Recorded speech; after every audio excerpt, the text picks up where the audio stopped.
Viewer discretion is advised. But will be completely ignored. You spend time with your family? Sure I do. Good. Like TV from other dimensions has a somewhat looser feel to it. Yeah, it's got an almost improvisational tone.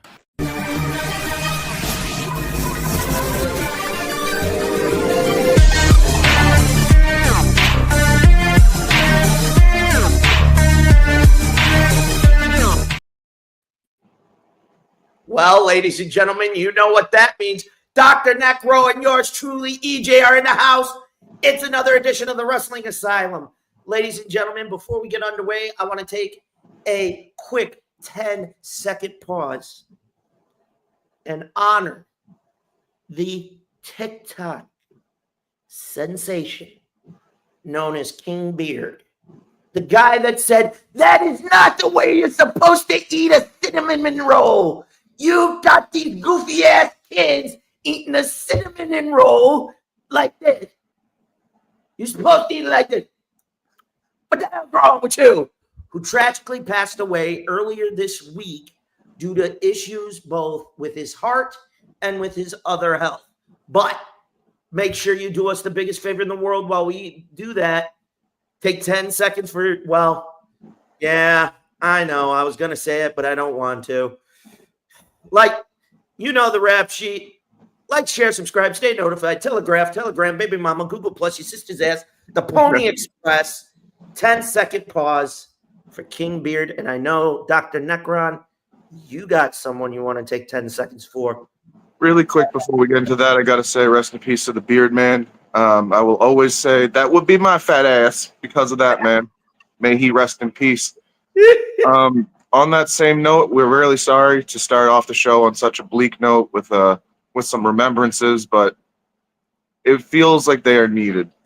I'd like to take a minute to shout out the Gothic King Cobra, the bad boy from Casper, Wyoming, who sadly passed away a couple days ago. Praise Cobra's magic. May he rest in peace. He is up there with his boy Ozzy now. All love. To Clint, his father, to all of his family, nothing but love. Praise Cobra's magic.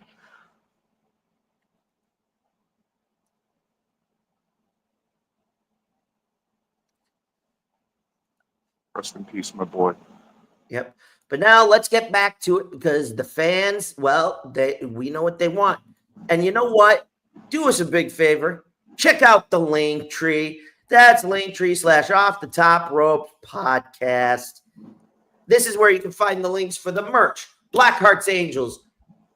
Yours truly, the Pod Mob Men. And make sure you also check out the one for Hardcore Sports. But folks, have you done what I've been telling you? Have been showing us some love? Check out our brand ambassadors at W Energy.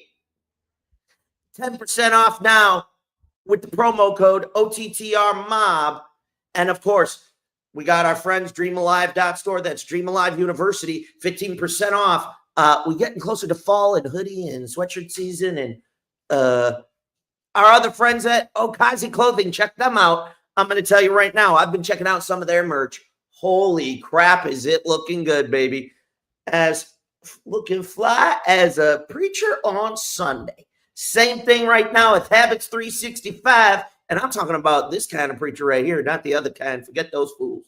And also, don't forget Swift Energy, 10% off. Plenty of flavors. And trust me, that coffee habit going to go bye-bye. Also, we got the merch in the Bonfire store. That's Bonfire store, bonfire.com/store/off the Top Ropes Network. Yours truly also has some brand new merch. Check out the Pod Mob, the Mob Men, the lovely Blackheart's Angels. But folks, you gotta know, I was coming back for a 7th season. I got a new co-host. You knew the logos and the upgrade were coming with me, baby. And I gotta tell you, you thought you knew. As the wise man said in 1989, ship them all. We're going to take them out a whole new fucking door. But folks, get the merch. Show some love. You'll be glad you did. And I'm telling you, I'm supposed to be getting my release. I'm waiting for it in the mail. You know, Pops decided he's going to order it. I hope he got it today, or I'm going to be a little pissed. But he wanted himself a hoodie. He got me one of the cutoff sleeves for when I go to the gym. So I got to make sure he put his ass order in. But Nick, how are you, my good sir? What's going on with you today? Other than dealing with the loss of Cobes, for the most part, I'm doing all right. Going back to what you were saying a second ago, to all our beautiful, beautiful people watching us, to all the beautiful fans of the Hardcore Sports Network of Off the Top Rope, you've all been such beautiful people. I think you guys deserve to treat yourself to a nice shirt, a nice hoodie. I think it'd look really snazzy at a family occasion. I think it'd look really snazzy at your friend's birthday. I think it'd be a great birthday gift. Send all the love you can. Treat yourselves.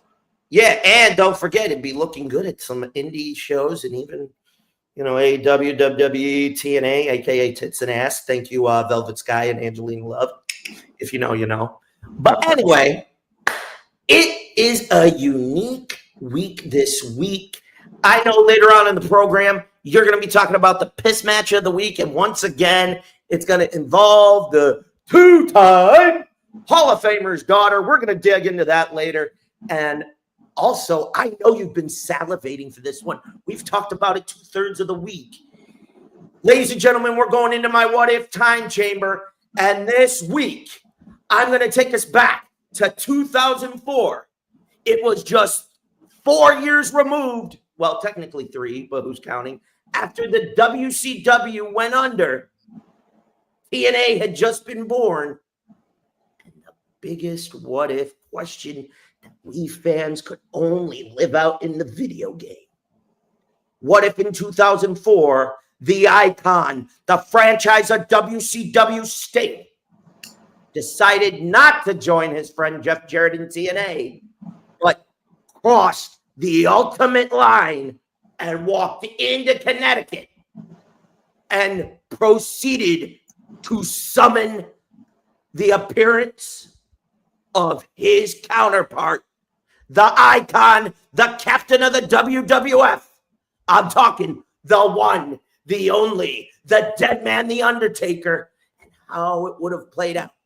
And then to close the show today, I want to let you fans know that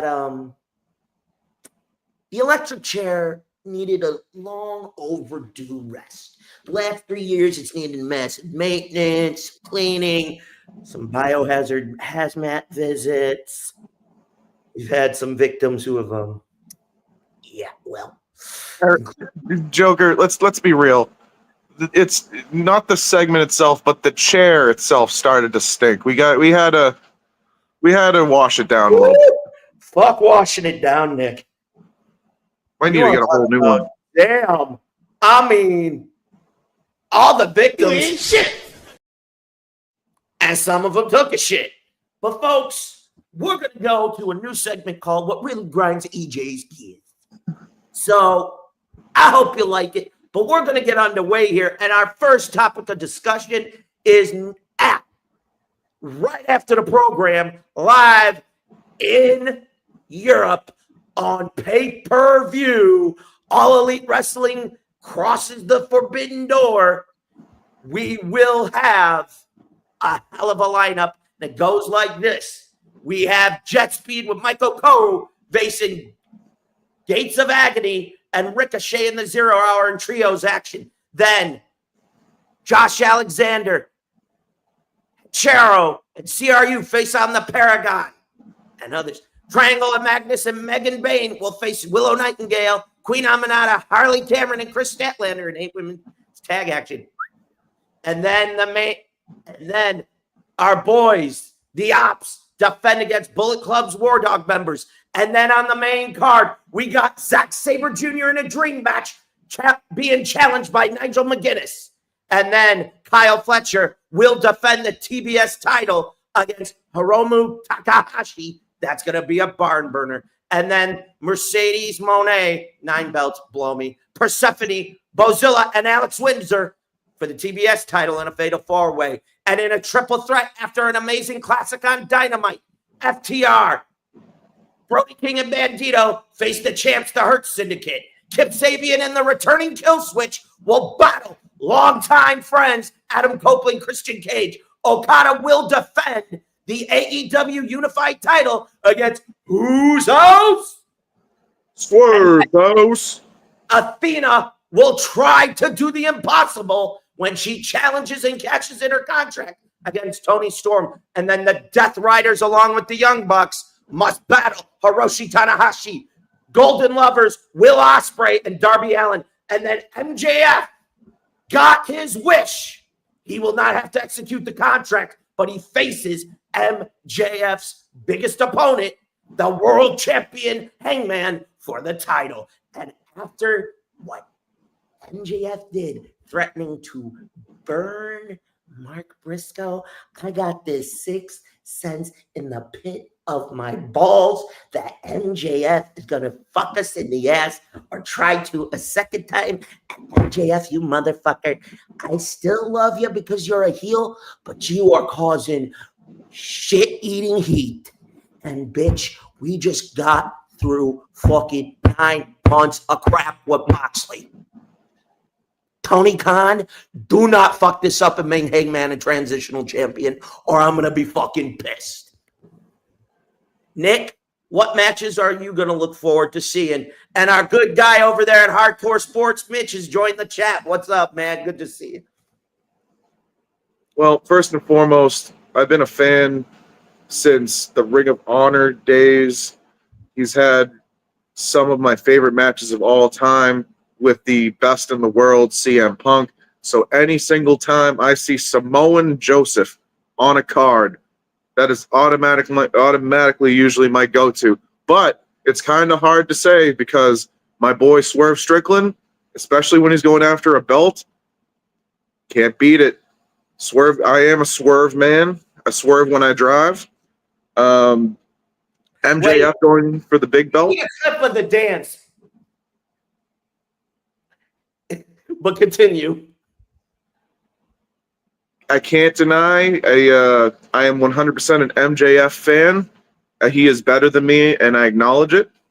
He is. He's better than me. He's better than you. He's better than you that's watching right now. He's better than all of us.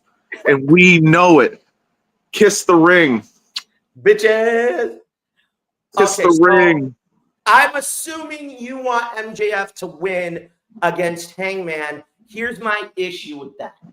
You would kick off then the Hurt Syndicate storyline with Bobby Lashley chasing it too soon. I don't want Max to be the one that does it. There's a reason why I want us to build to it being Hangman and Bobby. And the reason I say that is, for me, Hangman just, if you go back to when Hangman lost to Punk 3 years ago, if you go all the way back to when, by the way, yes, I was there in Dallas for All In.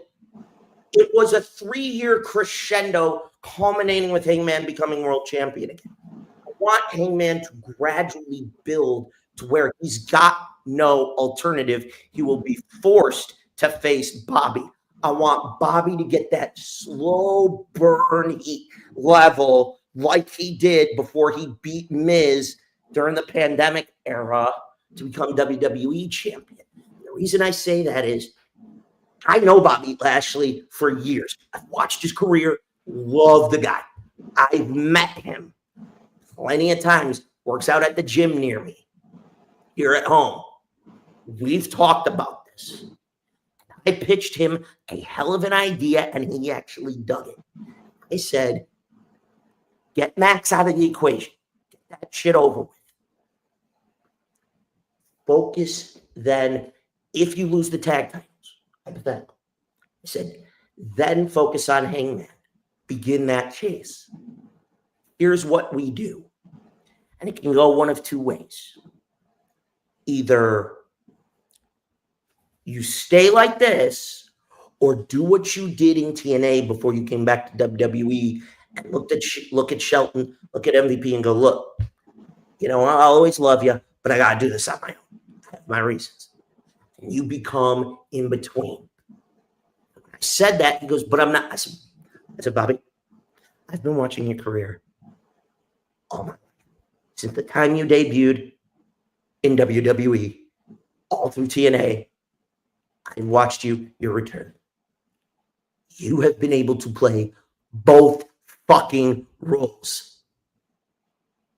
Become the anti-hero this era must have. You think you heard the audience here at Globe Life were loud? You become that anti-hero that this era sorely needs. And I promise, everywhere you go, almighty, almighty. And he grinned. I said, this is the level. Put Max out of his misery, but build to a crescendo against the Hangman. Slow burn works. He goes, you think so? I said, look at what they were doing in the beginning. They fell hard times, yes. But if it is MJF picking up the victory, I see it happening this particular way. MJF loses to Hangman, then fucks us and uses his contract. Or there is an alternative solution. We got swerved by the Hurt Syndicate. They helped Max win and then fuck him up, turning Max into a babyface of sorts again.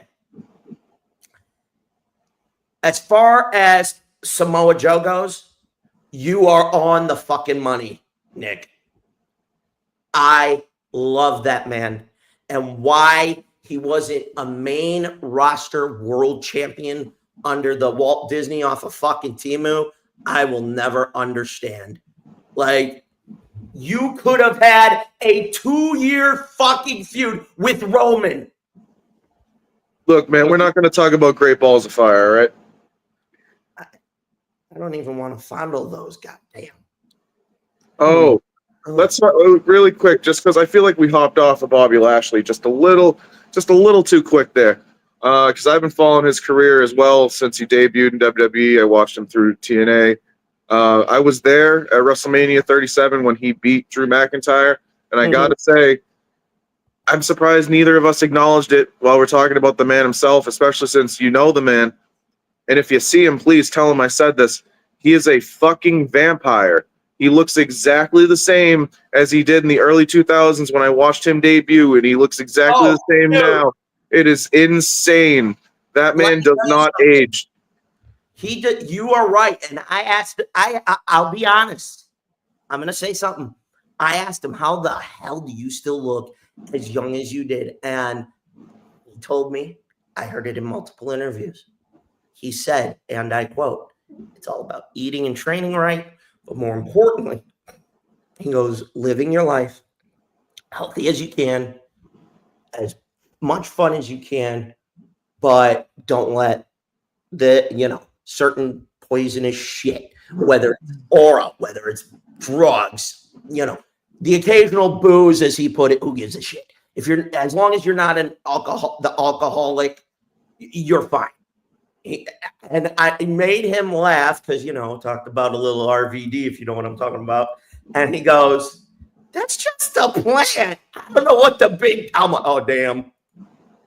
You think Bobby Lashley? Fuck me for?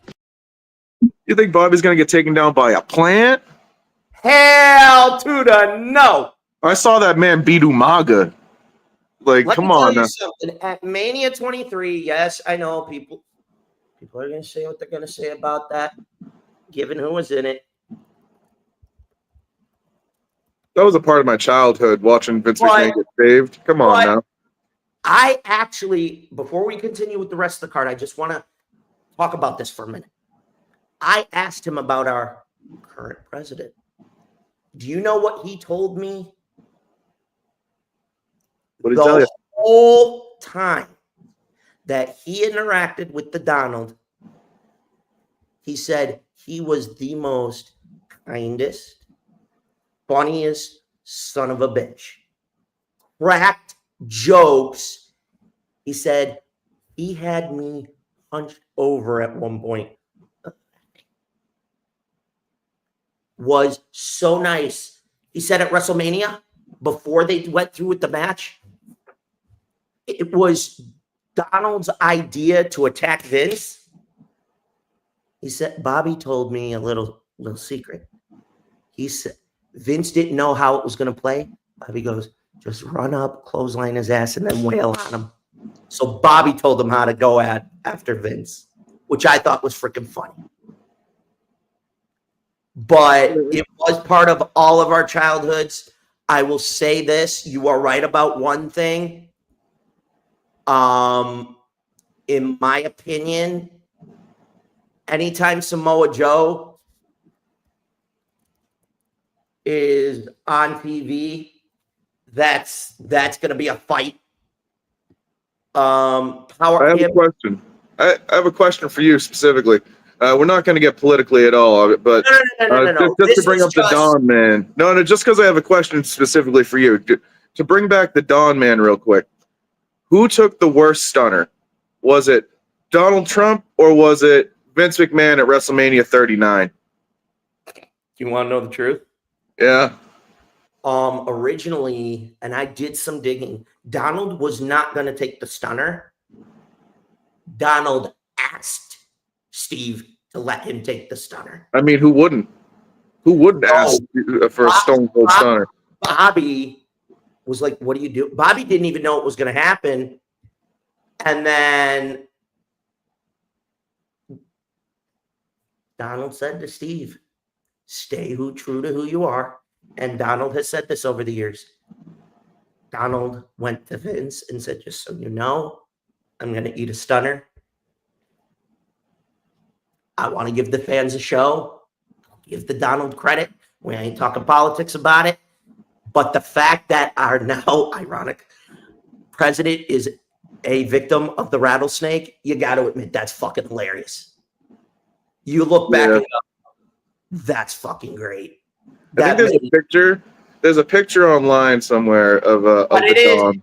It's with him and Triple H and Stephanie and Linda and Vince, and they're all in one picture. And someone pointed out, it's like at least 80% of people in this picture got Stone Cold Stunner. It was too funny. I will tell you the two worst stunner takers.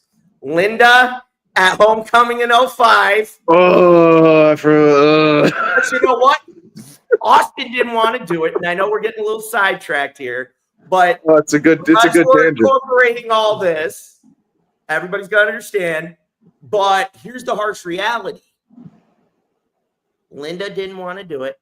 Steve didn't want to do it, but because the storyline they were writing JR off to go have the colon surgery, Steve was like, Linda, I don't want to do it, but I got to do it. And Linda finally caved and said, what do you want me to do? So they went over it. Vince, in his infinite wisdom, told her, take it the best that you can. And that's the end of it. WrestleMania 39? Oh, no, WrestleMania 38 was the worst fucking one Vince has ever taken. He has taken some of the greatest fucking stunners in the company's history.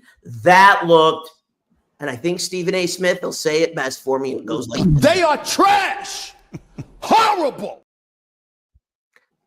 And for those in the back, one more time so you could hear me. They are trash. Horrible. The way he took that stunner, so obviously a lot of wrestling, they talk about what's going to happen. But to me, the way he took that stunner, it looked like he knew it was coming, but he didn't expect it right then. Like he was prepared, but not in that moment. Does that make sense? Oh, absolutely. Now, as for, let's go through the main card. Pre-card we'll get to in a minute. So, I'm going to read these off. You tell me what you think. Okay. 0 Hour. It's the 8-woman tag.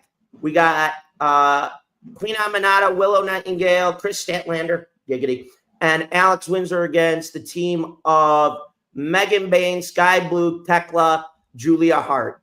You said this is 0 Hour? Yes.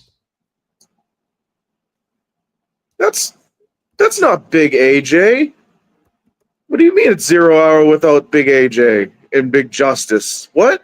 I gotta say something. I was shocked at that when I was at All In, but I gotta say, Pops there actually put in a little work. I like them. I'm not gonna. No fakeness. No, maybe I have the worst takes in the world, but I actually like them, and I respect that he was a wrestler beforehand on the Indies. He wasn't using this online fame to get back in there. I respect him. He's good with his kids, so I'm gonna give that 5 big booms. All love to the Costco guys. Boom, boom, boom, boom, boom. Gotta love them. Oh, But, absolutely. And I will say this. I'm gonna ask this question. Who do you got? Do you got Willow Nightingale and her crew? Or do you have Thekla, Megan Bain, Julia Hart, Sky Blue?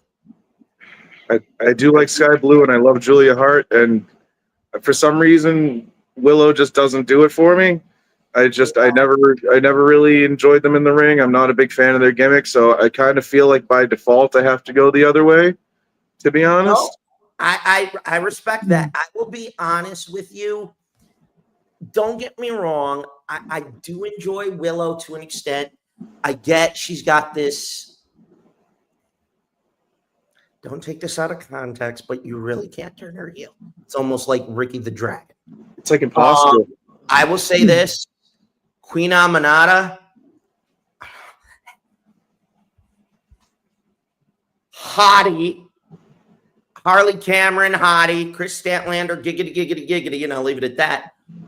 Julia Hart, shout out to your hubby, Lee Moriarty. I better see that motherfucker in the ring at some point in the not too distant future.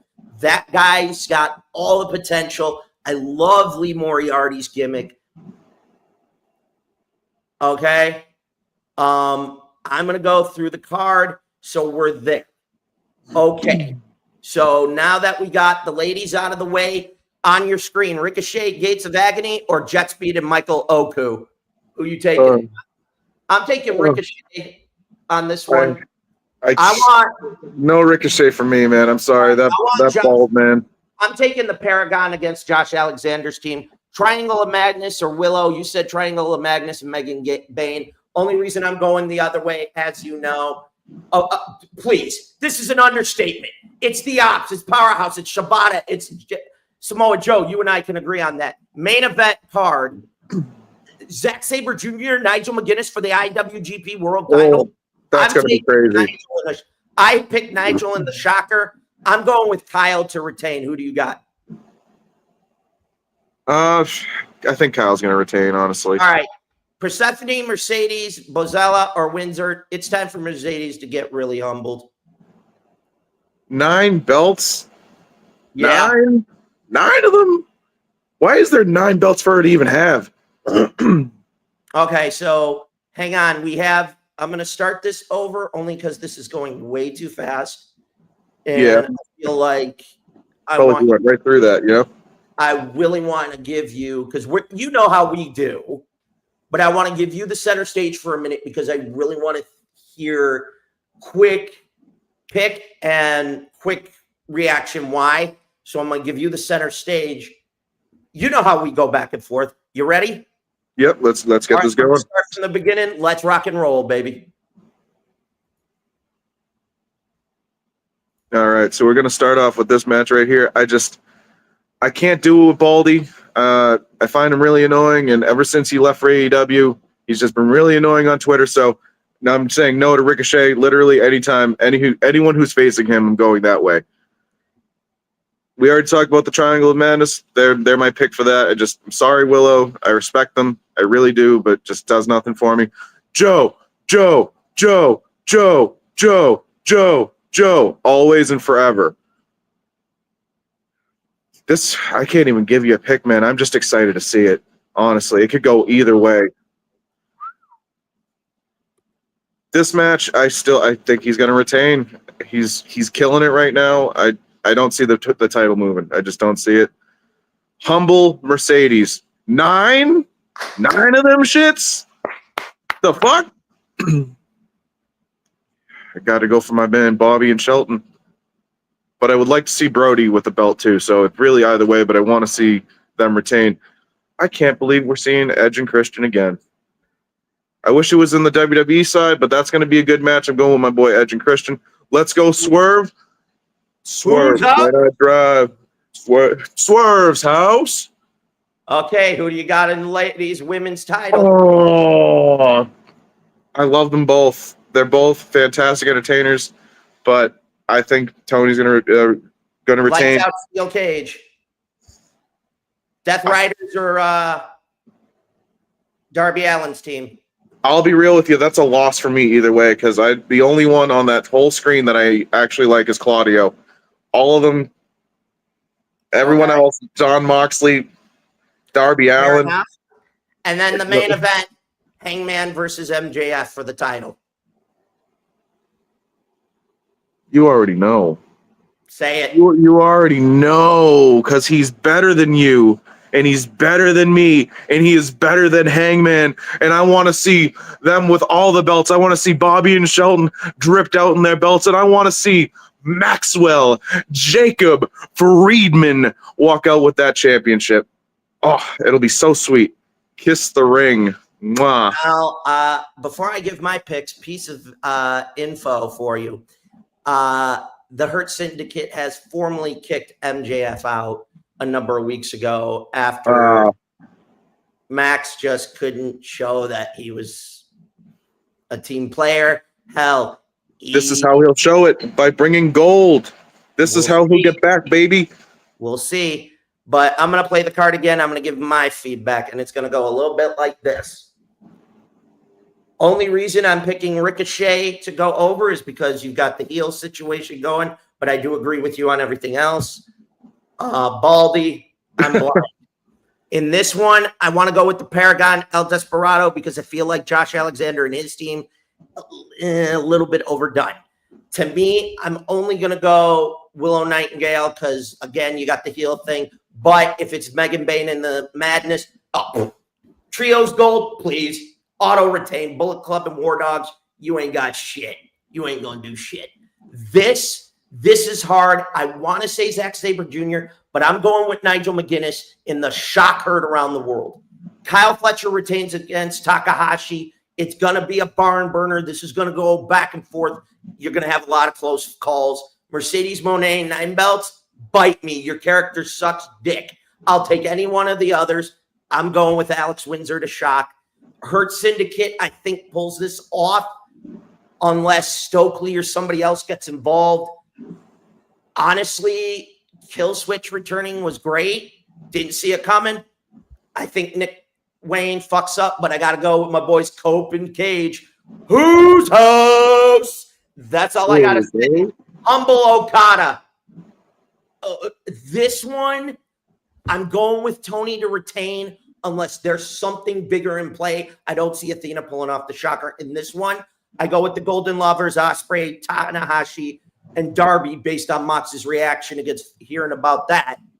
I go with the Hangman on this. The only thing, and we talked about this earlier, that I see going is if Hangman wins, MJF beats the shit out of him with a weapon, cashes in the fucking contract, and then boom, game over. And we all know that will happen at least once. That is more than likely the case, but I do see a possibility where MJF wins. He gets screwed over down the line by somebody, and he uses his contract as a way to weasel his way out of it. I can just see it.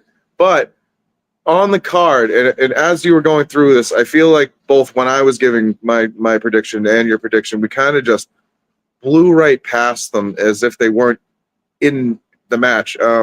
The tag match, the three-way tag match with Bobby Lashley, Shelton Benjamin, we're ignoring FTR and their lineage and their history of being debatable with a lot of people, but one of the greatest tag teams of all time.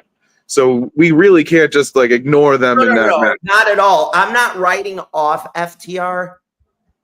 My concern right now, Hurt Syndicate's riding a wave. Most definitely. If you approach it right. I could see FTR retaking it or Brody and Bandino shocking everybody. Oh, and breaking news. This happened last night. I just got the notification moments ago at GCW Homecoming last night. The king of this shit, Nick Gage, returned attacking Matt Cardona, but that wasn't it. During his match against Shotzi Blackheart, the fire, the kill shot, it's true. This was not a work. This was real. Led alongside his wife, Scarlett Bordeaux, the killer himself has arrived in GCW. Killer fucking Cross is back. And it's only just gotten started. That broke late last night. I got a notification sent to me while we've been live. So, folks, you better not miss anything GCW because it's coming soon. We're going to dive into a little bit of that on this program, if you know what I'm doing. But now we got another card that we got to go over. And, Nick, it comes from the black and gold to the multicolor, looked like a unicorn got whacked off, to back to black and gold in NXT. I'm going to let you take your picks. Let's go after it.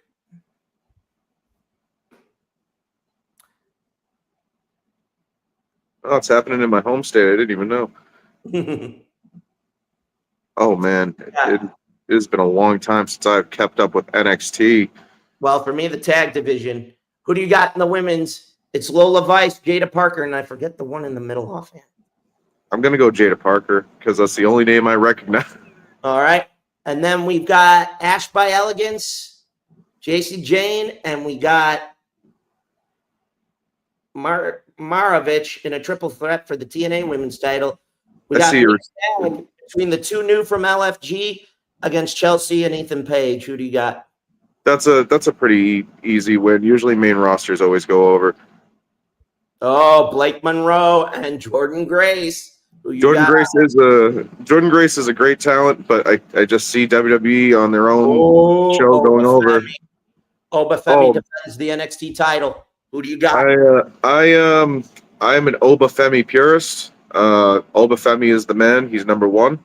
So I see Obafemi definitely retaining. All right. Now, what about this card did you like? Based on what you saw. Honestly, other than Obafemi, I like that it's in Mass. I like that I can maybe go see it, I guess. I got to be real. I try to keep up with NXT as much as I can, but it's even more so than AEW. It's kind of an afterthought. There's so much wrestling out there, and especially when it comes to main roster and then AEW stuff, that ever since they left the black and gold, it just doesn't capture me as much. I'm not sitting here saying that the wrestlers in NXT aren't amazing or that the stories aren't good, but too much wrestling, oversaturation, and to a point where I know a handful of NXT talent that I think are fantastic and will one day tear it up on the main roster. But other than that, I'm more interested in TNA than I am NXT. I can respect that. I dig it. I totally get it. In my opinion, for Heatwave, I'm going to whip through it myself, and then I'll give my overall. So we have Hank and Tank defending against two members of Dark State, or as I like to call it, the Shield off of Wish.com, or That's Team the best name ever. I'm sorry, Hank and Tank? Hank and Tank against two members of Dark State, a.k.a. the Shield off of Timu. I'm going to say the champs retain, but Dark State could probably pick up the victory here. Kalani, Jordan, Lola Vice, Jada Parker. I want to say Parker, but my heart's with Lola Vice because, well, yeah, you know. In this one, for the triple threat, Slamovich, Ash by Elegance against JC Jane for the TNA Women's title. I see them keeping JC Jane. Our two guys from Maysteel, Tavern Heights from LFG, I see the main roster people going over. I agree. This one's going to be tough. Jordan Grace and Blake Monroe, they're both talented. That's a toss-up. I'll make my pick in a minute. But Obafemi against Javon Evans.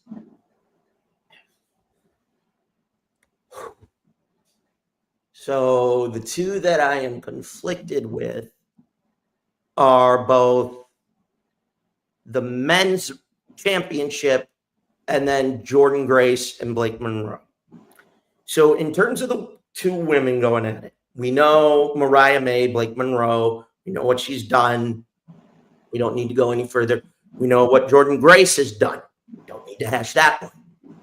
This one's going to be tough because, my opinion, depending who wins the women's triple threat to face JC Jane, unless you get JC Jane's two, rip-offs off a Toxic Attraction menu out of the picture, you would need a badass bitch to take her down.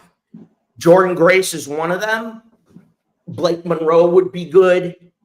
I think, to me, I want to go with Jordan Grace, but I smell stupidity in my heart of hearts. That's why this one is so difficult to call. But I will say, to me personally, if I'm going to go with it, I go with Jordan Grace. That's my call. Now, Yvonne Evans challenging Obafemi.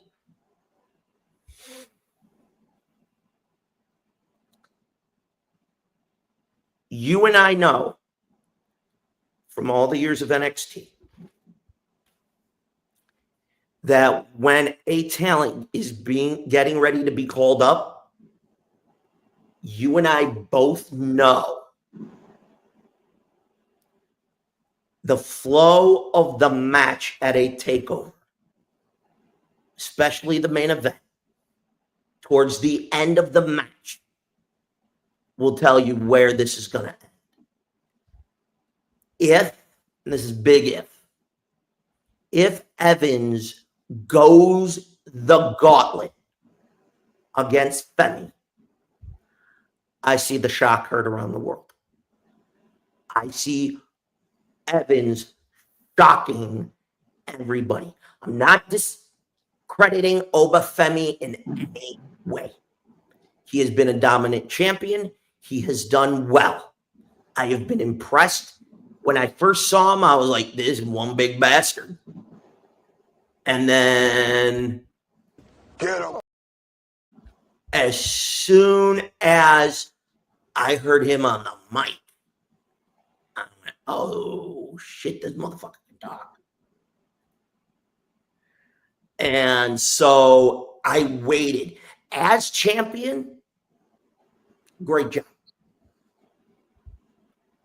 But I'm waiting to see how this match plays. Because if I'm right, and Evans has the momentum, finds that one part of the match, as much as if I'm a gambling man and I was gambling on this in Las Vegas, my heart and money would go with Obafemi. However, I have to go the other way. Of course, that could change throughout the course of the match. You, Nick, and I both know momentum is not just a fickle thing. Shout out to Brian Danielson. Thank you for that. But, and you can tell me if you disagree or if I'm wrong. In my honest to God opinion, he's for me. My heart tells me Javon Evans is going to shock everybody. Now, Obafemi retains, fine. But if after he picks Evans up, shakes his hand, and gives him respect,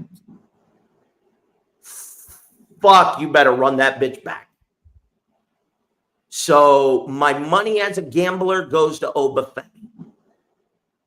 Right now, I have to go with Evans because he's picking up momentum with the fans.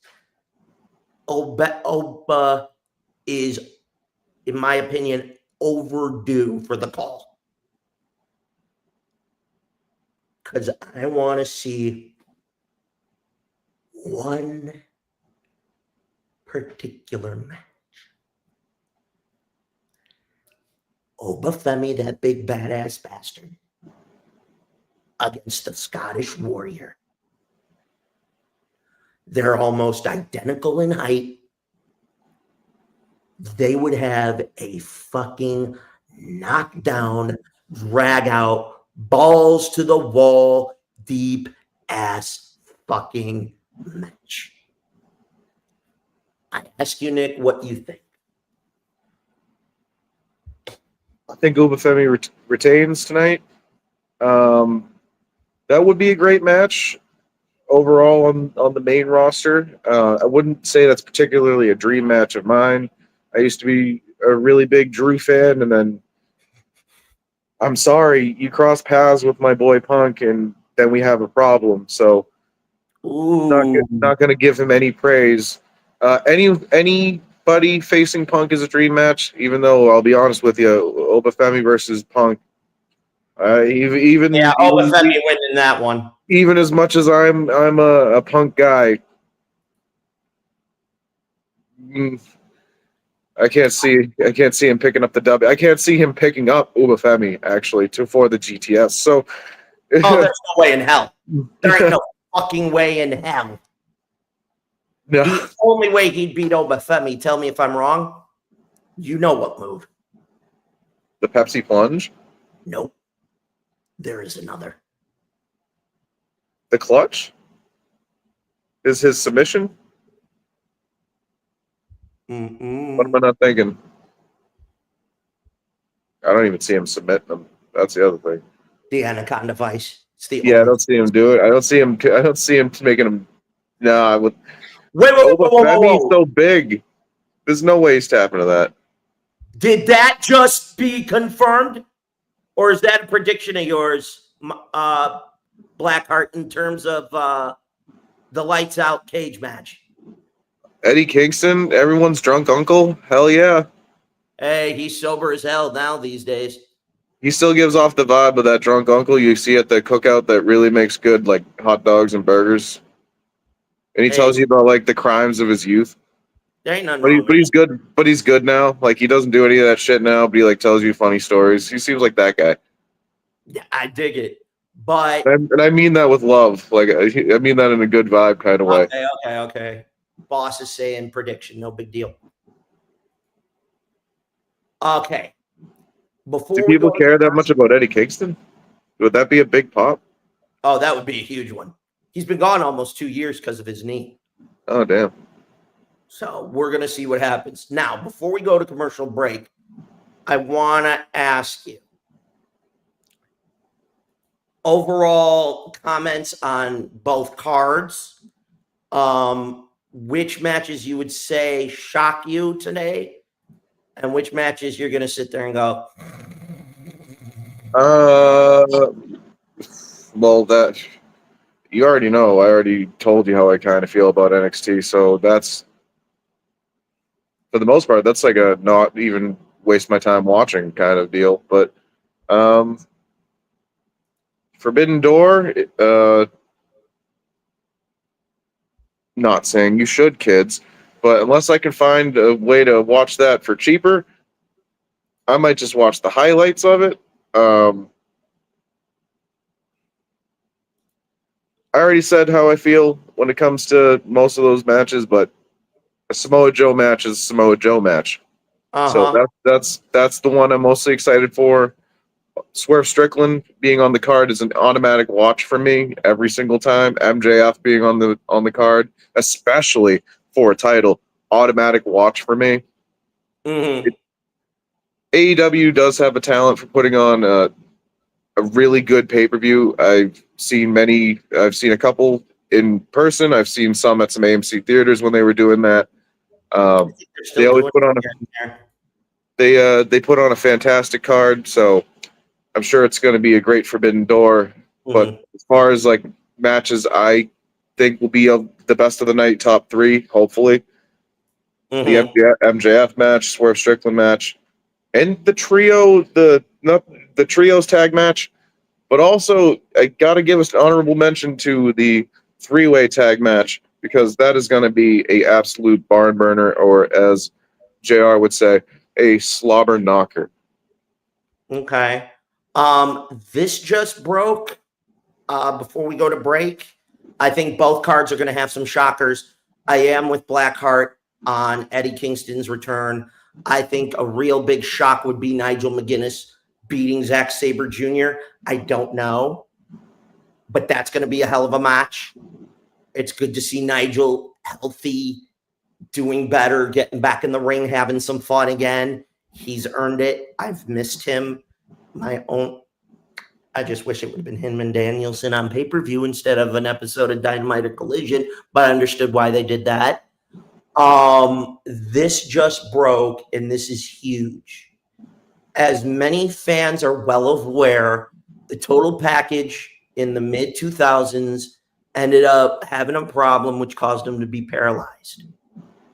Earlier today, this just broke, and I'm going to read this, and the pictures are out there.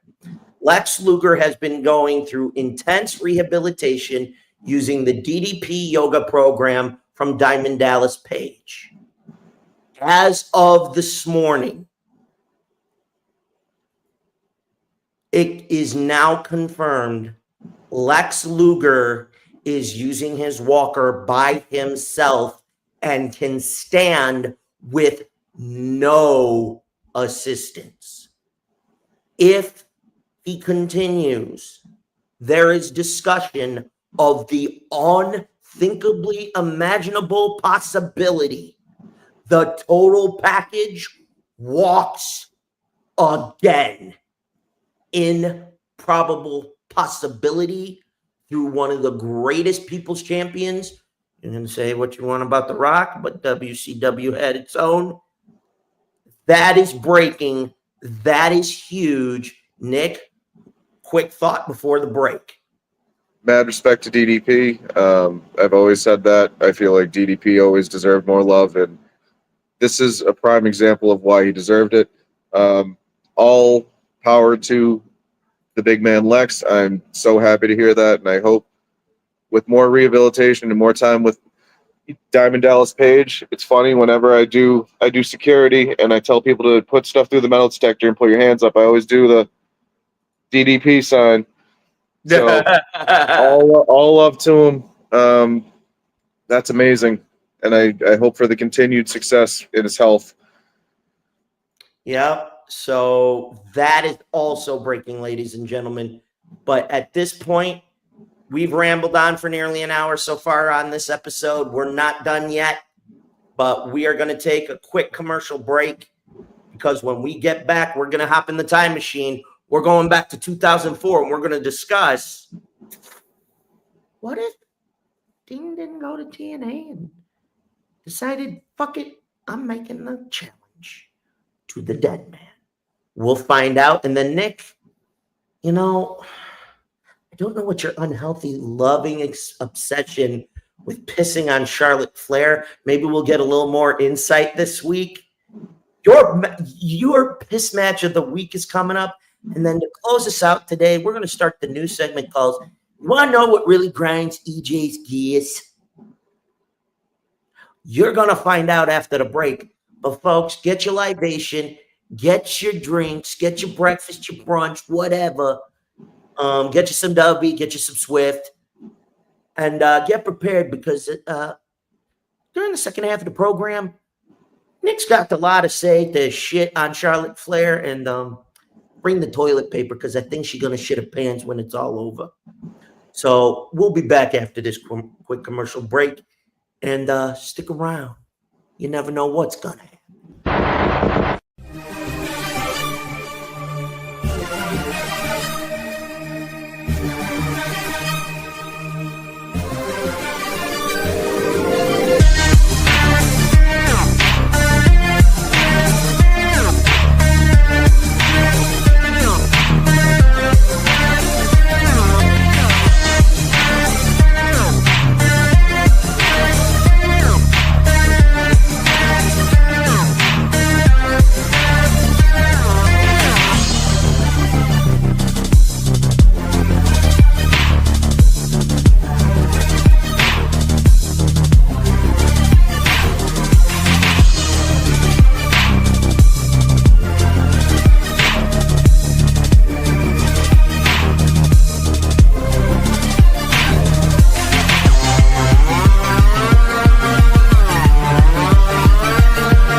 the technical alchemist, David Mercury. And I'm bringing a special message to you. Listen in to OTTR, Off the Top Rope Broadcast. Yeah.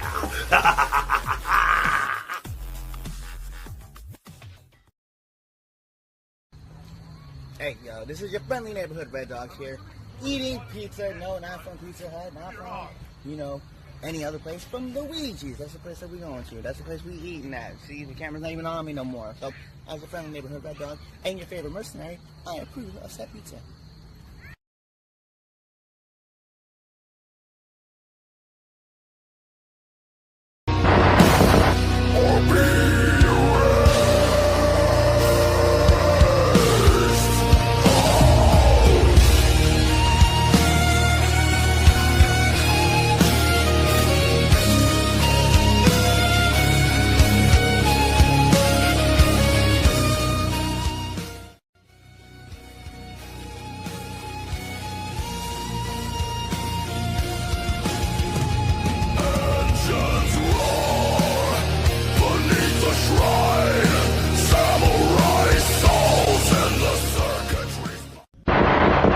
Wednesday night, live from Las Vegas, two wrestling legends, Hulk Hogan and the Macho Man Randy Savage, join forces in an all-out war with Butcher and his partner Kevin Sullivan.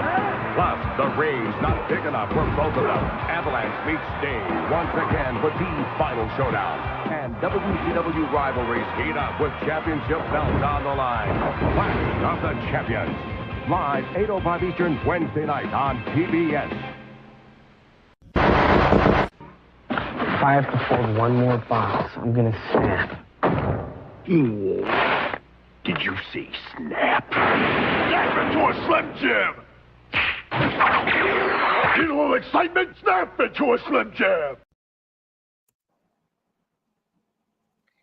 And ladies and gentlemen, we're back from the break. And if you didn't see, I did a little bit of wardrobe change. Aussie, baby. Oi, oi, oi. And somebody decided to play a little visit. Oh. My little baby wiener, Lily. Mama, I got another one who's semi-YouTube famous. The third one's Shy. Say hello to Momo. Oh, man, you don't even need me. You got the perfect co-host right there. Oh, stop. Are you kidding? Right. I would watch an hour of that. Who wouldn't? But folks, this is one of my favorite segments. It has been from the beginning. Nick, I'm going to let you kick this one off with me because it's one that we fans only lived. And speaking of, hey, you two to play nice, or it's the timeout corner for you. Sheesh, I swear to God, sometimes they drive me nuts. Hey, guard dogs, cut the crap. They're like children. Get them. Anyway, so we've only been able to live this fantasy in the video games, but it's time to go back and ask, what if Sting skipped TNA in 2004, jumped to the WWE, made the ultimate call out? So, this week, we are going to ask if The Undertaker got called out by the WCW icon. Now, as we all know, WCW folded in 2001. Jeff Jarrett created TNA in 2002. Undertaker would leave the biker gimmick and slowly phase back into the dead man persona at WrestleMania 20. Of course, we all know from 2000 to late 2003, the biker gimmick was loved by fans. We still love it to this day. Shout out to the dead man.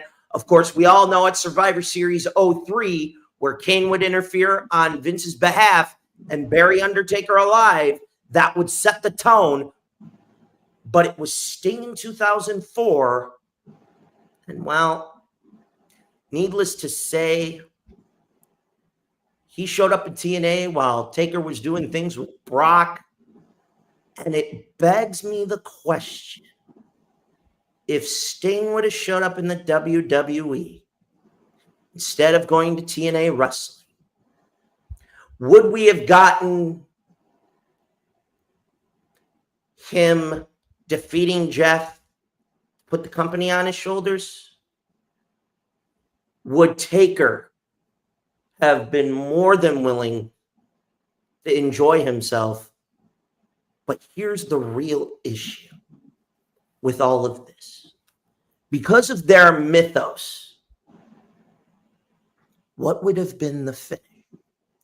Here's the other thing. Would we have gotten Joker Sting? So would we have ended up getting the way Sting came into the company in 2014, 10 years later? Nick? I want your thoughts first.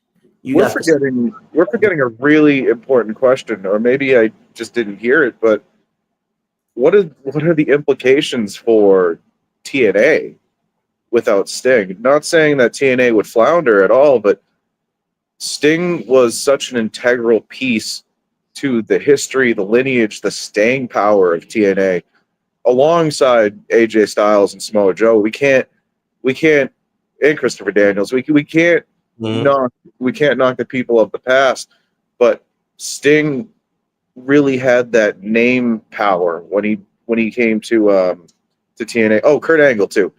Yeah. Big ups to Kurt. Can't forget him. So I don't think TNA would have died or anything like that, but I don't think they would have been nearly as popular or had the staying power that they did from that era without Sting. I still think they would have lived. They would probably still be on now, but the history of TNA would be drastically different. The fan in me wants to think, the storybook of Sting comes to WWE. He's treated like a legend, like he deserves to be. We get that big WrestleMania match with him and Taker. I'm assuming Taker will probably go over because WWE likes to do that.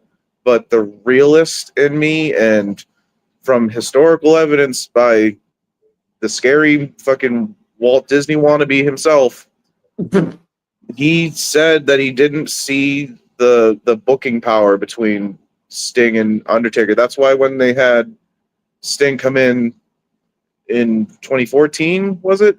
Yes. That's why they had him go after Triple H. He didn't see the big marquee match between him and Taker, and which is insane to say, but those were the man's words himself. So the realist in me doesn't see a really good outcome. And if you look at how a lot of, let's be clear, not every, but a lot of the WCW talent that did jump ship to WWE, we did see how they were treated. So I don't see a really possible good. I see a possible good outcome, but it's really, really minuscule compared to the negative outcome. That's usually how it goes. Okay. For me personally, I would have liked it back then.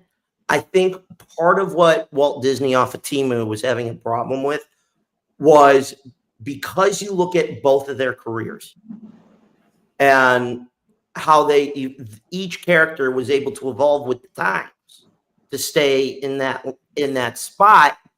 I think, and I'm not defending Vince's choice, I think we have to beg the question, and it is this: how in the fuck do I book the finish so that both men's characters stay intact? Even Jim Cornette has said this multiple times in the past. How do I, if this makes sense, how do I keep their characters as pure as they can, but how would I make the loss make sense? I think how did they make the loss against Triple H make sense? I think it was their version of trying to close the stupid war, which had been closed for well over 13 fucking years. Most definitely. I mean, the show of respect from Hunter afterward was one thing. Here's my only problem. it's Taker. That's the biggest factor. How in the fuck do I do this? I have two characters. One went from being a surfer to more of the Crow dark side shit. One motherfucker who was in the dark side shit became a bike, revealed more of himself in a biker persona and then merged it back into his original character for the rest of his career. How in the fuck do I keep each of their auras intact? I think that was a factor. I think there were certain people in Vince's ear or stroking his ego, and ego is not what I'm talking about. I think they were stroking his Johnson. Oh, shucky, ducky, quack. Okay.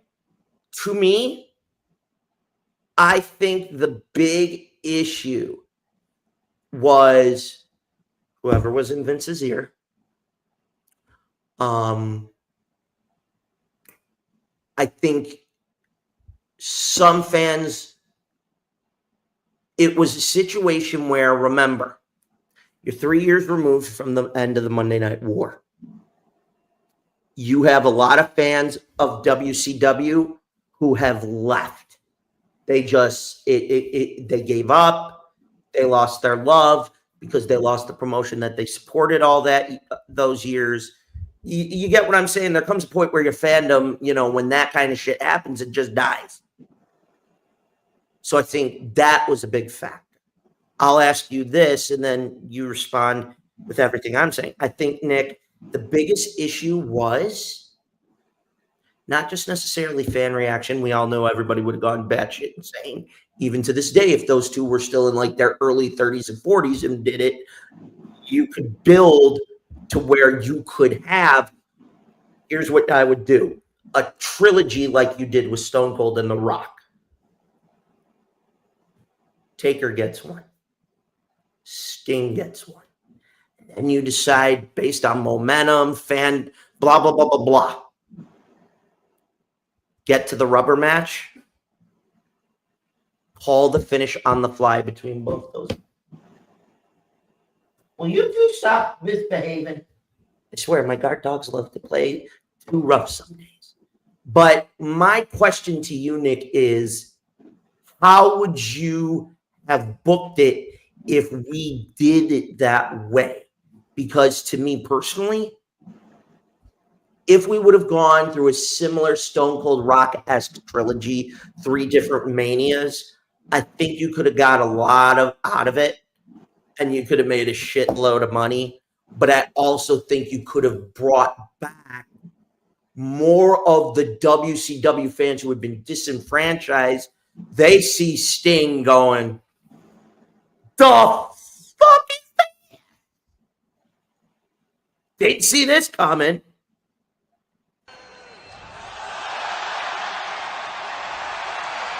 What? And you pull them back in, and that's when their fandom starts rebuilding. The last thing I'll propose before you respond, Nick, is if you don't have certain guys, and I will say Bruce Pritchard and Michael P.F. Douche Hayes, because he looks like a douche with that fucking fedora sometimes. Not making fun of him, but he looks like a shit stain. I swear to God.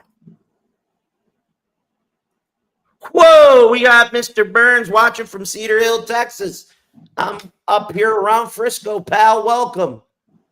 My question to you, Nick, would be, do you do trilogy or just one? How would you book it? I'm giving you the center spot for this one, brother. Thank you. I don't think that we need 3 WrestleManias for this trilogy. I do think the trilogy would be the best way to do it. I think that the aura alone between the two, and just the way that they both do promos throughout their whole career, imagining the two going back and forth with each other, being mystical and spooky with magic powers, I can imagine it. It's amazing in my head. I wish it happened. But I feel like we could summarize that within the scope of a year. I feel like SummerSlam would be a great start for the first match, and then we could take it all the way, slow burn it, all the way to WrestleMania where they have their third match. Mm-hmm. Personally, this is just me, I would want Sting to go over it the first time. Then the second time, I want Undertaker. I want like a hungry, like I can't sleep unless I finish this kind of Undertaker. And that'll be the second match, and then it will all culminate into WrestleMania. And it's kind of, sorry to go a little bit off topic, but it does pertain to what we're talking about. I agree with what Paul Heyman said when he said, realistically, looking at a person who could feasibly, like, you look at and go, he could beat The Undertaker. Brock Lesnar was that bad motherfucker. But for me, if I could storybook write it, again, to what you said earlier, depending on momentum, because I wouldn't be against Taker taking the W at WrestleMania and continuing the streak. But for the history books, for on paper, how amazing would it have been if it was Sting that ended the streak?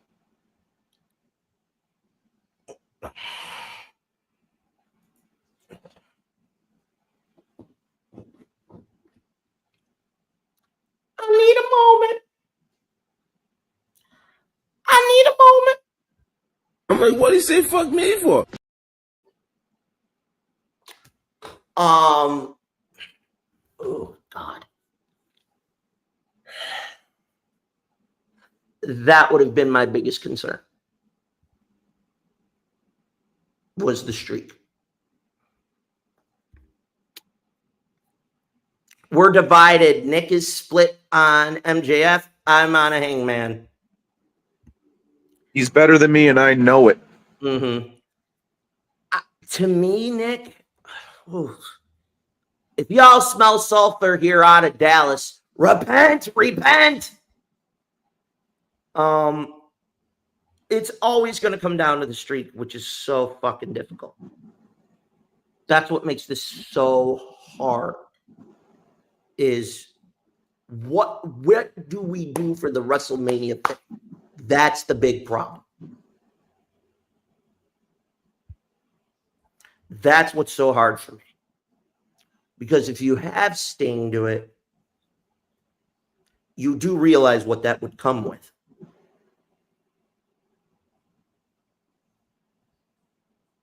Do tell. What happened when Brock Lesnar did it? I just remember him riding that title forever. Yeah. I don't know if Sting as a fan favorite would have recovered. It's why Punk in 2013 at Mania 29 ultimately said no. Because that was going to be, he was going to be the one to do it. And there have been multiple interviews with people in that room that have said, and he even said it in retrospect, he's like, in retrospect, if I do that, my character, if I go back to being a babyface, it ain't going to fully recover. I'm going to eat shit for years. So to me, it should have gone to Bray Wyatt because of what he was doing, in my opinion. If, and this is big if it would have been a scenario where Taker or Sting come up with the idea, you put your career on the line, I put the streak on the line, but then the ultimate twist from the boss. He goes, you both have respected careers. The loser must retire. So both careers and the streak are on the line. That would have been ultimately, in my opinion, where I see them closing WrestleMania. And if Sting came out in the surfer look, you would know, oh, fuck, it's fitting to happen. He's going to lose. On the flip side, Paul Bearer always said, if it would have gone down to it, and we got some kind of variation of it, didn't get the ultimate what we wanted because of the pandemic and shit, but he and Paul Bearer, meaning Taker, said many times that when his retirement match came, you would get the original trench coat, black bootstraps, or the gray bootstraps, the gray gloves. You would get the very first alliteration of what his ring gear looked like. We didn't end up getting that because, modern times, but that was always discussed. So to me, I think that's what would have happened. Closing thoughts? Well, a couple. You said the person you think should have broke the streak was Bray Wyatt, and I think that's great. And I love Bray Wyatt. May he rest in peace. Exactly. My personal pick for kind of controversial, kind of very early in the, not early in the streak, but early in the acknowledgement of the streak. Because it wasn't really until his 10th win where Undertaker, counted on his fingers for everyone to say, like, hey, I just hit 10. It's against Ric Flair. I think the Legend Killer Randy Orton gimmick would have been perfect for ending the streak, personally. I think it would have skyrocketed the Legend Killer gimmick way more than it even already was, because let me tell you, at least to me, that was really over. I agree with that. Sting and Taker. I'm sorry, I'm just picturing it in my head of just the entrances at a WrestleMania of Surfer Sting, and then gray gloved, old big tie, trench coat Taker with the old school version of his walkout theme. Like, Now do you see why this is such a difficult decision on where do we take this? How do we go to the finish? Because if you see either one of them in those outfits, fans are going to add everything up and go, oh, fuck me. I still want Sting to go over. I want this. I would like. It's a famous trope in wrestling. You go out on your back, and I feel like ending the Undertaker's story at WrestleMania, ending his streak, ending his career in one of the biggest dream matches of all time for any WrestleMania, even if we had the two matches prior. This is the match that we were looking forward to. Of course, I'd enjoy a SummerSlam and a Survivor Series or whatever the hell they want to do, but this is the match. And I feel like, we could ride that. It would be the tail end of Sting's career anyway.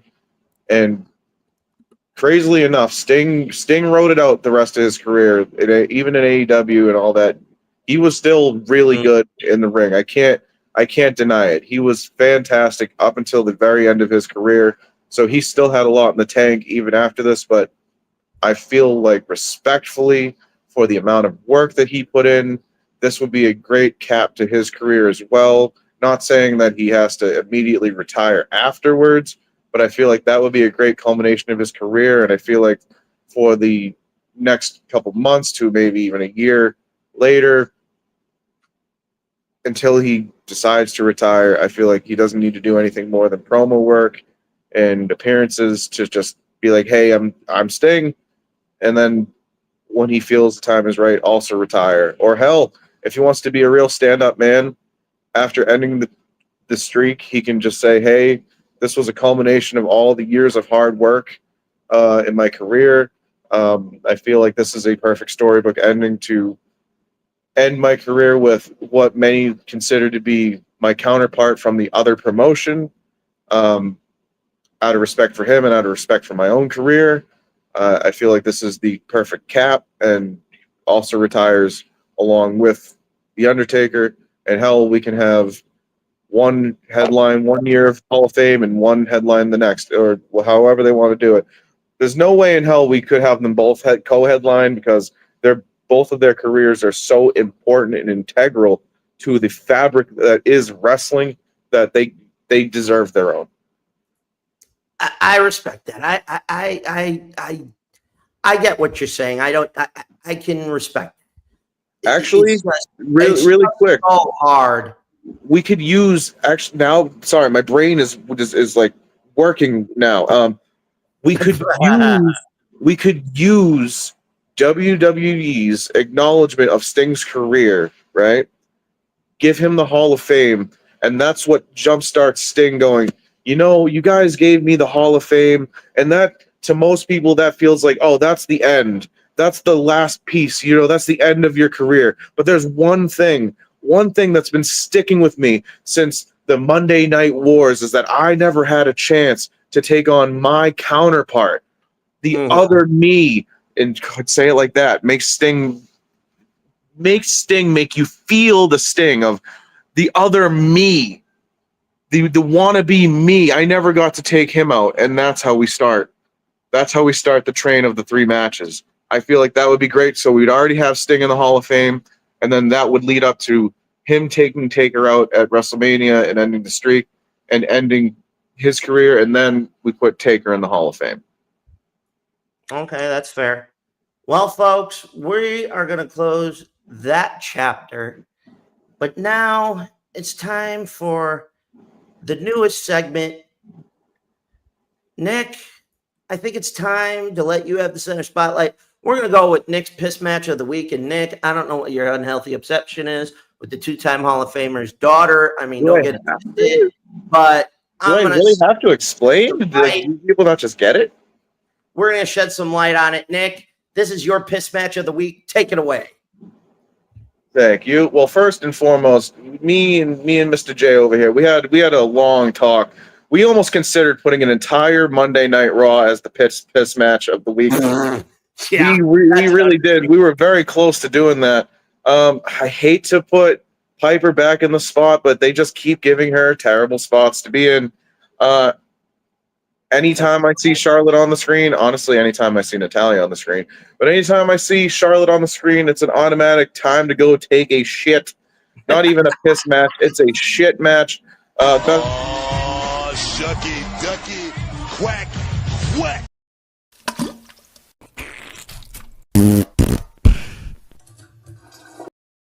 Actually, no. The best part of that match was when it was over. To be clear, Piper, you're amazing. I'm so sorry that this is the second week in a row that you've been subjected to this. I'm so sorry.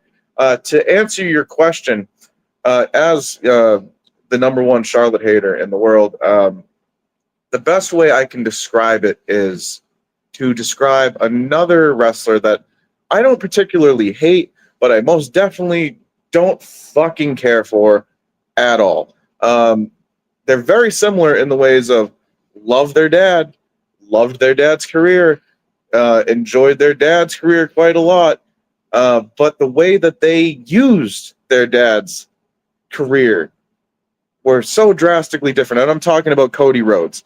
I know, hot take. I'm not a Cody guy. I'm just not. But hold on, Nick. Hold it before you continue. I got one thing to say to you about that. You ain't shit. Please continue. I had to. What are you, a Cody guy? What are you, a Cody crybaby? No, I'm just a Cody fan from his time as a heel. He's a see. This is where I'm going to explain.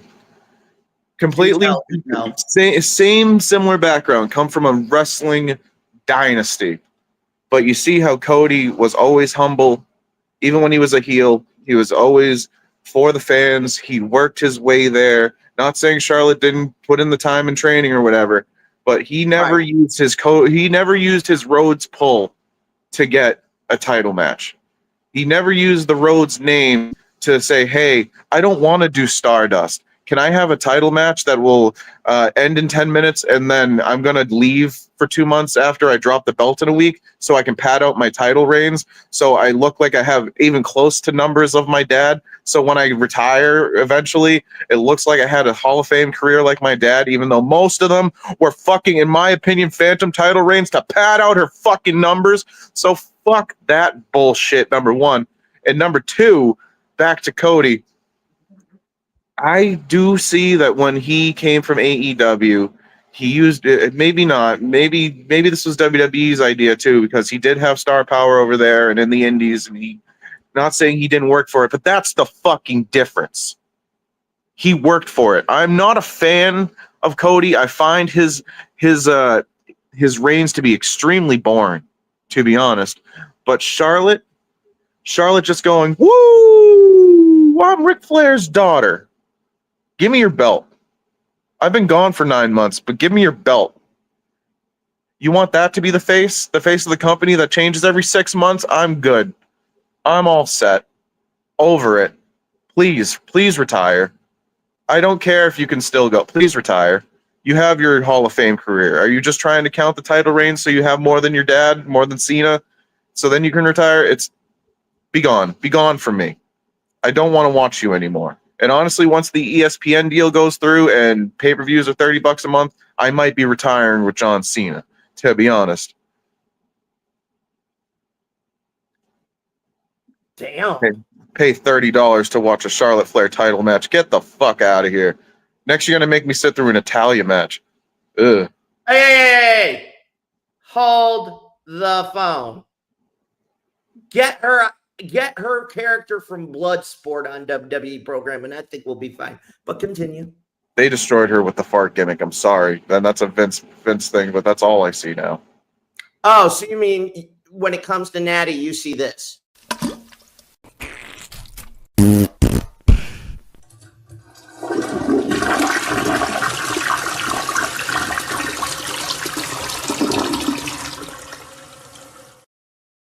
Unfortunately, and you know what? It's funny. Sorry to be sending shots at Natalia. She honestly is a good human being and doesn't deserve it. But last time, not the last time that they were in mass, but the last time I went to a Monday Night Raw, they were doing a double taping of it.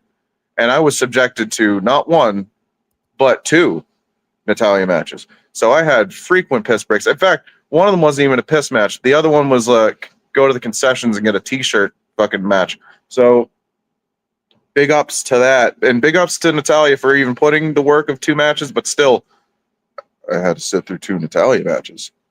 How could you do that to me, WWE?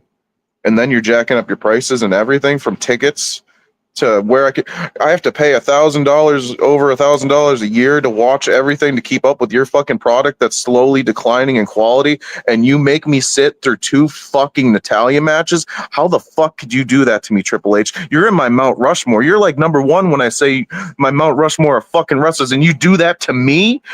I'm sorry. I just had a little breakdown. I'm sorry.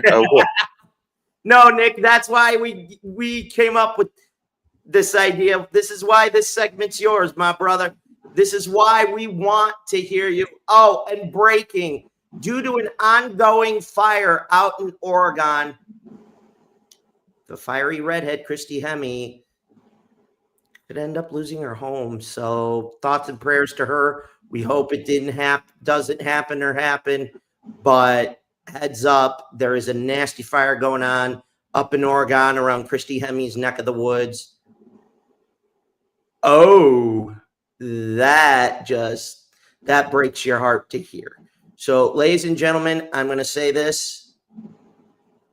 Hey, Christy, what's happening? Yes, of course. But Nick, overall, we now have gotten a little bit more deeper into your obsession with... Obsession is a hard word to use, man. That's a crazy word. Dude, what we almost did for today, for this segment, well, yeah. So I'm going to leave you with this, ladies and gentlemen. You better tune in every single week, because what you just heard out of the man to my right, he's only just begun. I'm only saying. Nick, you fired shot after shot after shot. And I mean, if we were going to sum it up, I would like to think it goes something like this from Uncle Fats. Shout out to Uncle Fats. I give this match a 10. A fucking 10. I give this segment a fucking 10. I'm glad I could make a difference. Being the number one Charlotte hater, baby. So, ladies and gentlemen, I want to say to Nick, this has been Nick's piss match of the week. So, if you're seeing a match you don't particularly like, this is the part of the show where you can go up and take a nice, big, juicy whiz on that match and be like, I feel 25 ounces lighter. In fact, you know what? Let me know what your piss match of the week is. Put it down in the comments below. What did you think the worst match of the week is? Was it the entirety of Raw? Because it almost was for us. But to be honest with you, if it wasn't for this Charlotte Piper match, because we were this close to actually doing that. But that's a lot. We would have to run down the whole Raw. That's a whole hour of content to do. So we were just like, we got to pick something. I'm going to tell you right now, based on what we discussed, at one point my brain went, we go with Monday Night Raw. I'm going to have to rewatch this shit. Again. Take notes. Imagine having to watch and take notes on it. No. No. And Lily. My baby has decided to grace me with her presence one more time. Now, folks, normally, and I alluded to this earlier, you would have me deep roasting a victim in the electric chair. But that will happen one day down the road again. We're going to clean it, rebuild it. We have the technology.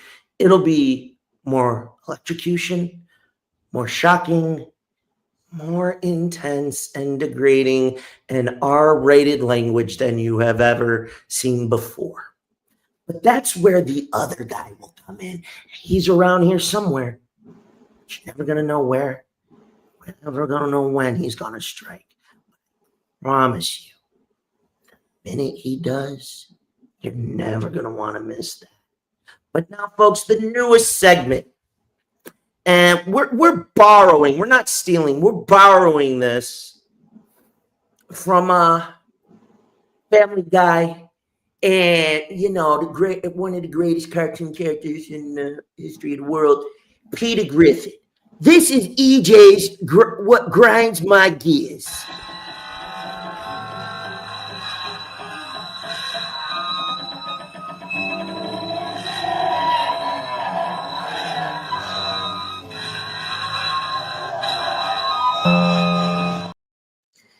So, you want to know what really grinds my gears? Champions who try to use their 50-day contract status to say they're not going to defend their title. That's about you, Trick Williams. That's what grinds my gears. You ain't willing to fucking put your title on the line before Bound for Glory, you chicken shit. You want to know what else grinds my gears? This whole invasion thing, NXT into TNA, stealing all their titles. What are you going to do next? Try to take the X division from them and monkey fuck a football? That grinds my gears. You want to know what else grinds my gears? All of Monday Night Raw this week. Halfway through. Other than the return of the OTC, this was me.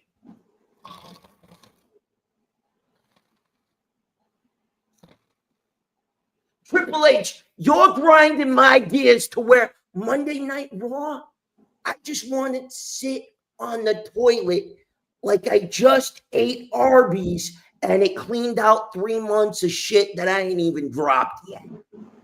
That grinds EJ's gears. You want to know what else grinds my fucking gears? Is when guys like John Moxley thinking their shit don't stink. We ain't talking about that right now. Okay? But we ain't going to talk about that. You want to know what else grinds my gears? Nick said this during the piss match of the week. Talent who used their family's legacy to get over and try to become the face of the company. Charlotte, you got a banging body. We need to get you some more booty meat, but that's beside the point. You want to know what else grinds my gears? Let me fucking go a carrying goddamn cross Triple H, you stupid motherfucker. You were supposed to be the golden boy. Now you're the golden cum dump. That grinds my gears. You want to know what else grinds my gears? 13 matches for a pay-per-view. Tony Khan, I love you to death, but do better. 10 matches most. 13 over fucking kill. It worked it all in. It doesn't need to be every fucking pay-per-view.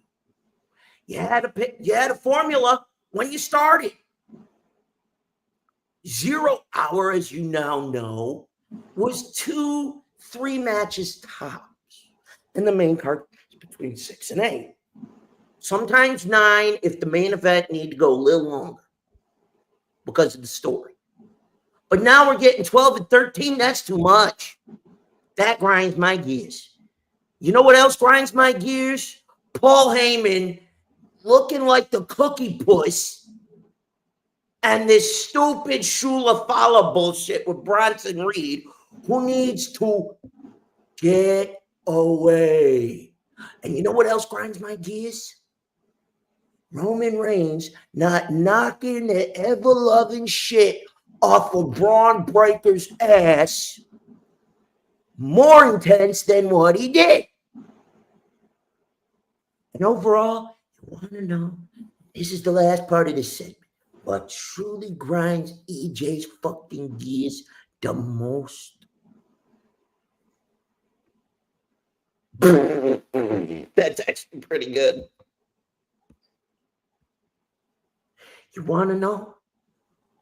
Logan fucking Paul.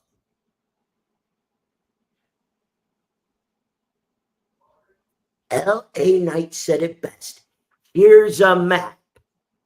It'll direct you to where you could shove every last one of your bottles of Prime. Let me talk to you. Yeah.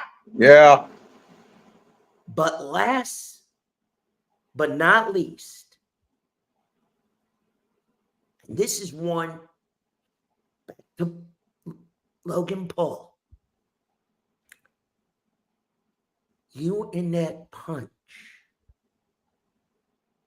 You know, I know you got them plates in your hand. It'd be a real shame if we call a certain mayor back just to fry your ass.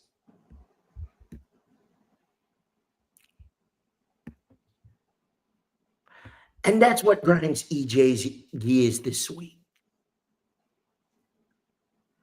Well, folks, we've reached the end of the program. So before we get out of here, I feel like we need a little carrot next week. I think we need to be a little controversial. I think you know what's about to happen.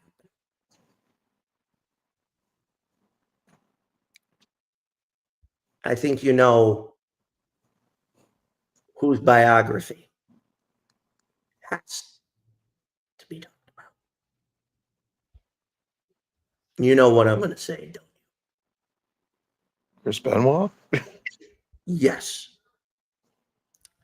Oh, wow. I was taking a shot in the dark there, too. That's the crazy part. So next week, for everybody watching, I know this is going to be controversial. So what happened? But we need to acknowledge the Rabid Wolverine and his illustrious career. So when we step inside the Wrestler's Life segment, I think it's only fitting that we honor the career of Chris Benoit because, correct me if I'm wrong. That's a wild statement. Wasn't it SummerSlam 2004 when a young man did what Triple H couldn't do that year?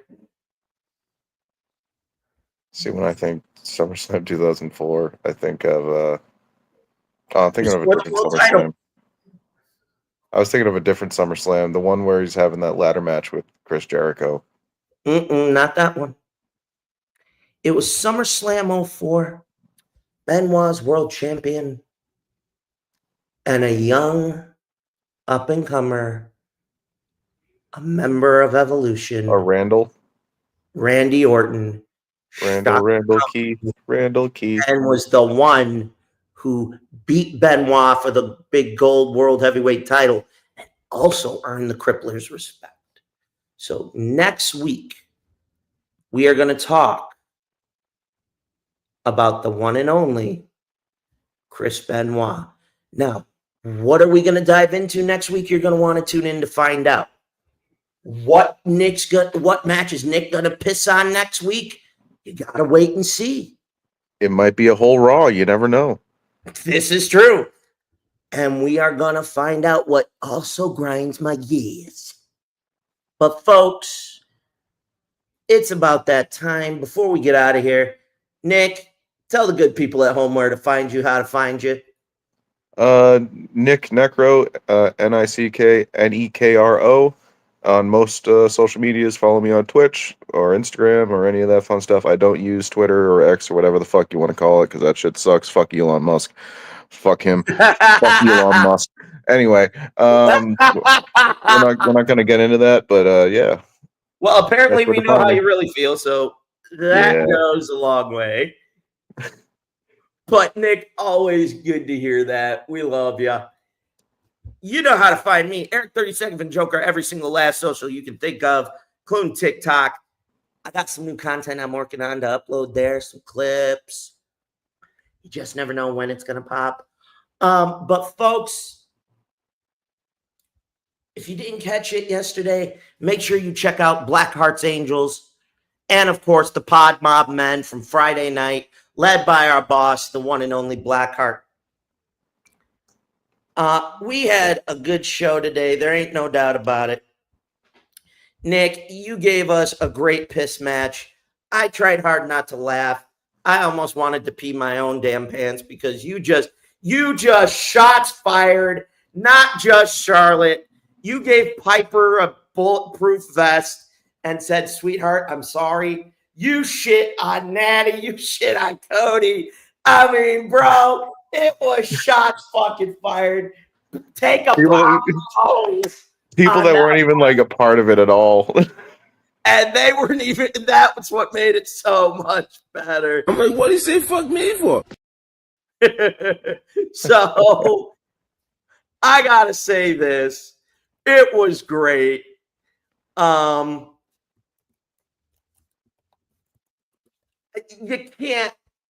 can't not laugh. But folks, I'm looking at my clock. It is that time. Ladies and gentlemen, get ready because at the top of the hour, HBO Max pay-per-view, now known as Thriller TV, wherever you watch pay-per-view, All Elite Wrestling, New Japan, CMLL, Stardom, The Ultimate Forbidden Door 2025. And I just now got confirmation to close tonight's pay-per-view at Forbidden Door. It will be the Death Riders and the Young Bucks versus Ospreay, Tanahashi, Darby Allin, Kenny Omega, and Kota Ibushi in the lights out steel cage. I smell a bloodbath.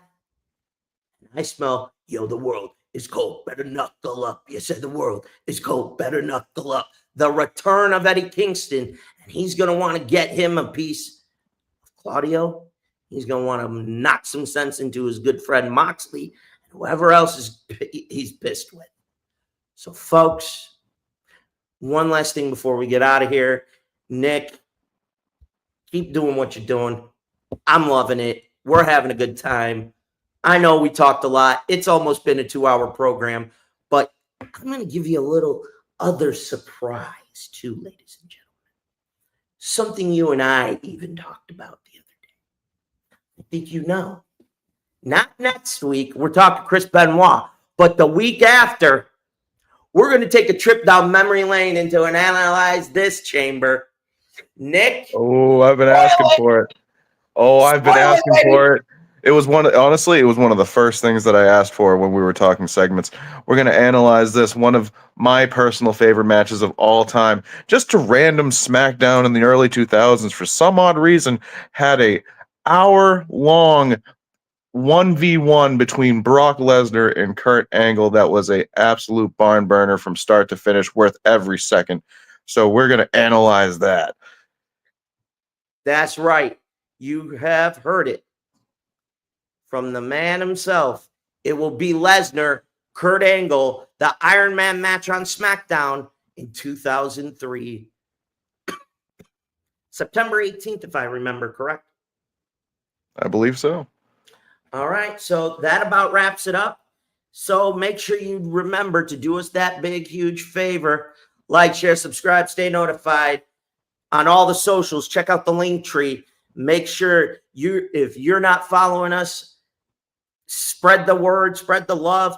Check out the merch. Go to the link tree. Check out Bonfire Store. Check out Dubby, Swift, Okaze, Habits, Dream Alive University. Check out their merch. Show some love to them as well. Also, don't forget, we are also on Hardcore Sports Network. Shout out to the Hardcore Sports Network as well. And OTTR, the partnership we're taking over, and we're walking you through a whole new door. So that being said, for myself, for the good co-host I have, Mr. Nick Nekro, I'm EJ. This is the Wrestling Asylum. So until next time, enjoy Forbidden Door.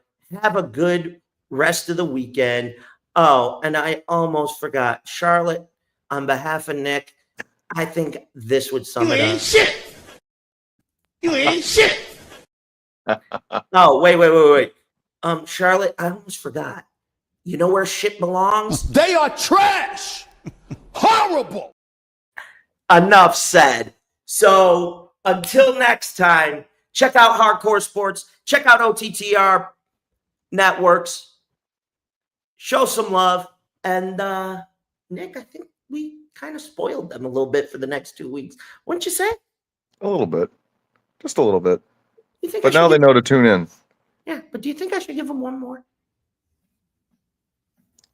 Something they wouldn't see coming. Have they been good enough? Have they been nice? For the last seasons, yes. All right, I guess. Ladies and gentlemen, make sure you do not miss the Halloween episode later this season. I got a hunch somebody is going to, well, make a special appearance. I got a funny feeling he's going to have a lot on his mind. So you might not want to miss that later in the season. But for now, enjoy Forbidden Door. Enjoy the rest of your Sunday. And it's time to get out of here. We love you. Tune in next Sunday, 11 a.m., 10 Central, because we're back in football mode, baby. So until next time, so long. Pro wrestling is for everybody. And if you're not down with that, we got 2 words for you. Suck it. But also, be kind to yourselves. Damn straight. See y'all next week, ladies and gentlemen. We're desperately out of time. We gotta go. We'll see y'all.